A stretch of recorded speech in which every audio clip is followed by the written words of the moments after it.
Témoignage, de l'obscurité à la lumière, comment Jésus m'a sorti du trou.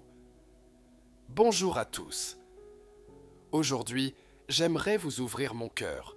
Ce que je vais vous partager n'est pas facile à dire, mais je sais que quelqu'un en a besoin. Peut-être toi, là maintenant. Je ne suis pas un grand prédicateur, je suis juste une personne brisée que Jésus a relevée. Et si tu traverses une nuit noire, j'espère que mon histoire va t'apporter un peu de lumière.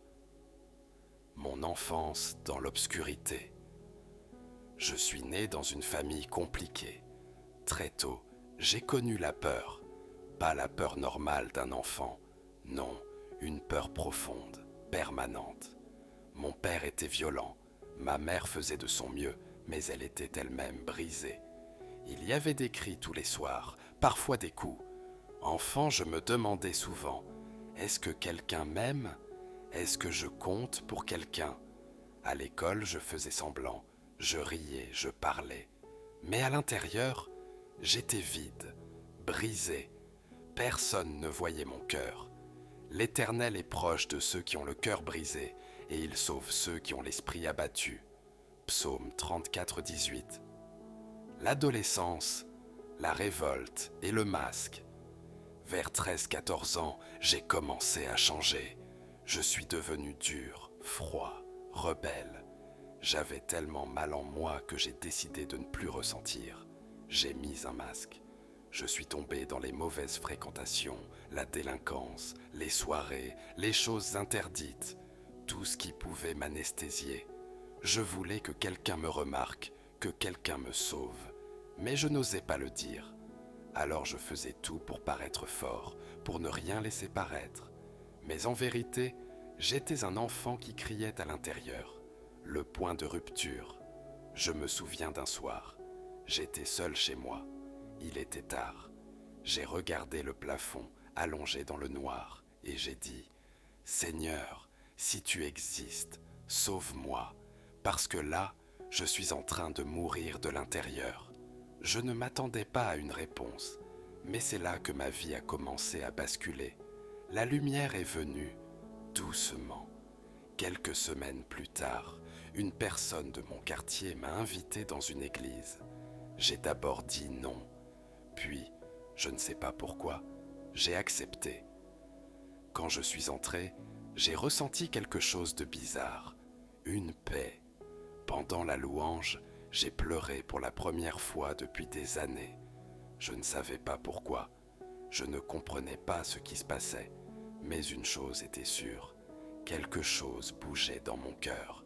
Le message ce jour-là parlait du pardon, de l'amour de Dieu, d'un Père qui ne rejette jamais. Et là, j'ai compris que ce Père dont j'avais été privé, Dieu voulait l'être pour moi. Ma rencontre avec Jésus. Un jour, seul dans ma chambre, j'ai fait cette prière simple. Seigneur Jésus, je ne sais pas prier, mais je veux te connaître. Prends ma vie. À partir de ce moment, j'ai su qu'il était entré dans ma vie. Il ne s'est pas contenté de réparer l'extérieur. Il est allé là où personne n'avait jamais mis les pieds, au fond de mon cœur. Il a guéri mes blessures d'enfance. Il m'a donné une paix que rien d'autre ne pouvait offrir. Il m'a appris à pardonner, même à ceux qui m'avaient détruit. Voici, je me tiens à la porte et je frappe. Si quelqu'un entend ma voix et ouvre la porte, j'entrerai chez lui. Apocalypse 3:20. Une vie nouvelle. Aujourd'hui, je suis libre. Pas parfait, mais libre. Je ne joue plus un rôle. Je n'ai plus besoin de faire semblant. Je suis aimé. Je suis accepté. Je suis sauvé. Et si tu regardes cette vidéo en ce moment, je veux te dire quelque chose que personne ne m'a dit quand j'étais enfant. Tu n'es pas seul. Tu n'es pas abandonné. Tu es aimé, profondément. Conclusion. Un message pour toi. Peu importe ton passé, peu importe ce que tu as vécu, même si tu es brisé, sale, fatigué, rejeté, Jésus t'attend. Il ne te condamne pas. Il veut te restaurer, te relever, te donner une vie nouvelle. Venez à moi, vous tous qui êtes fatigués et chargés, et je vous donnerai du repos. Matthieu 11, 28. Merci de m'avoir écouté. Si ce témoignage t'a touché, partage-le. Il y a peut-être quelqu'un autour de toi qui a aussi besoin d'entendre ça.